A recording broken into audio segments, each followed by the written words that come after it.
If you've ever bitten into a homegrown tomato and wondered why it didn't explode with flavor the way it used to, this conversation is for you.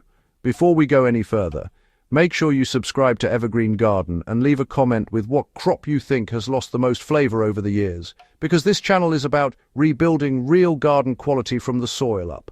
Many gardeners assume bland vegetables are caused by bad seed or the wrong variety, but the truth runs much deeper than that, and once you understand it, you can start reversing the damage immediately. Why modern soil is no longer capable of producing deeply flavorful vegetables. Decades ago, vegetables tasted better because soil was alive, mineral-rich, and biologically balanced. Today, most garden soils are depleted, even when they look dark and healthy. Continuous planting without proper mineral replacement has stripped soils of trace elements like magnesium, boron, zinc, and manganese. These minerals do not just feed plants, they directly influence flavor compounds. For example, tomatoes grown in potassium-deficient soil may look fine, but will lack sweetness and depth. A soil test often reveals calcium levels under 60% base saturation, when flavorful crops require closer to 70%.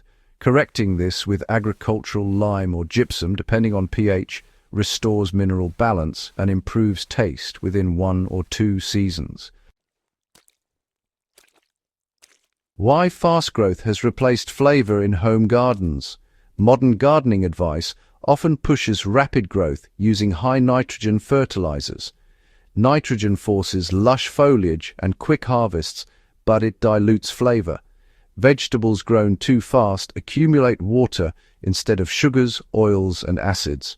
A lettuce head grown in 30 days will always taste weaker than one grown slowly over 45 days. The fix is reducing nitrogen inputs and feeding carbon instead. Compost applied at a ratio of 1 part compost to 3 parts, native soil slows growth naturally while increasing nutrient density. This shift alone often brings back the bitterness in arugula, sweetness in carrots, and complexity in brassicas.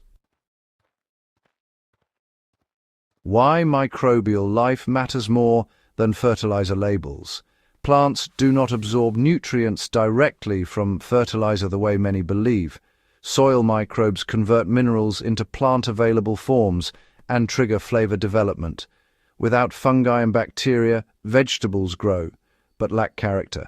This is why sterile potting mixes and chemical-heavy soils produce bland harvests. Rebuilding microbial life starts with stopping tillage. Each time soil is turned, fungal networks are destroyed. Instead, top-dress beds with compost twice per year at a depth of 2 to 3 centimeters.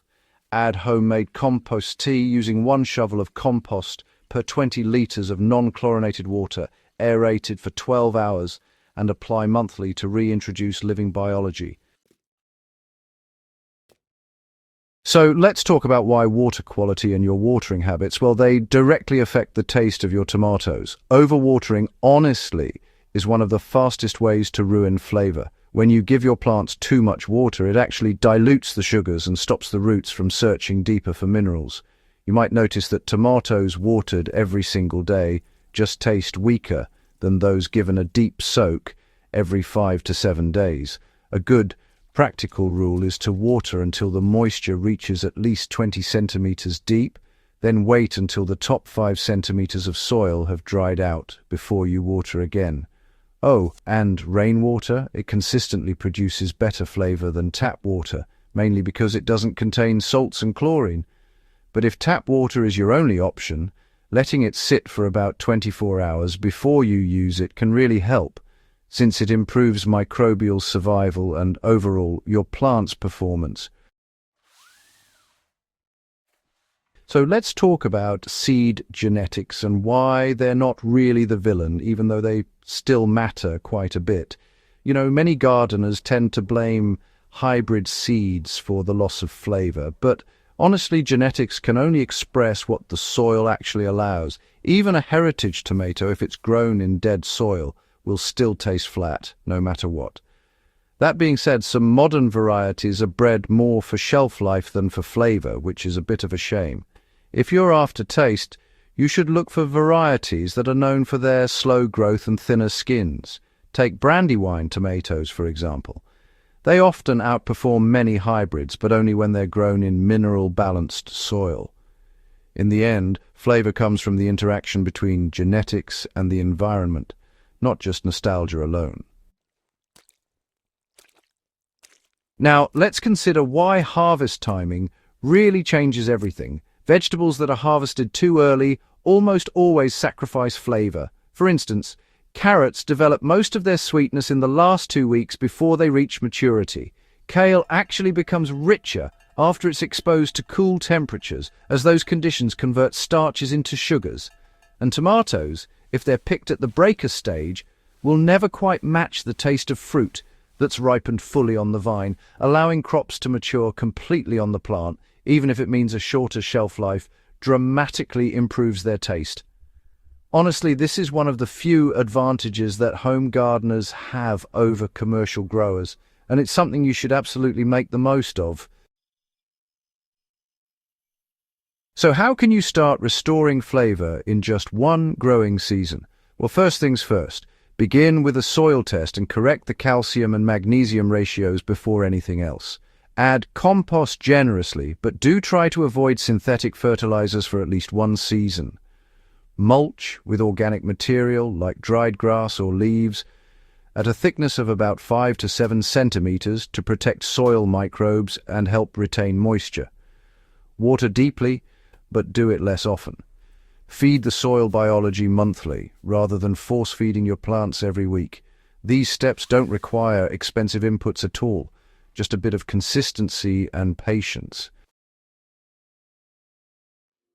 Finally, let's talk about why flavor is the true measure of garden success. Yield really means nothing if your food lacks nutrition and pleasure. Flavor is the result of healthy soil, balanced minerals, living microbes, and thoughtful growing practices. When vegetables regain their flavor, they also regain their nutrient density. This is how gardens once fed families deeply, not just by filling plates. So, if this guide has helped you understand what's been happening in your garden, do subscribe to Evergreen Garden for grounded soil-first growing wisdom, share this with a fellow gardener who misses real flavor, and leave a comment telling us which crop you're restoring first.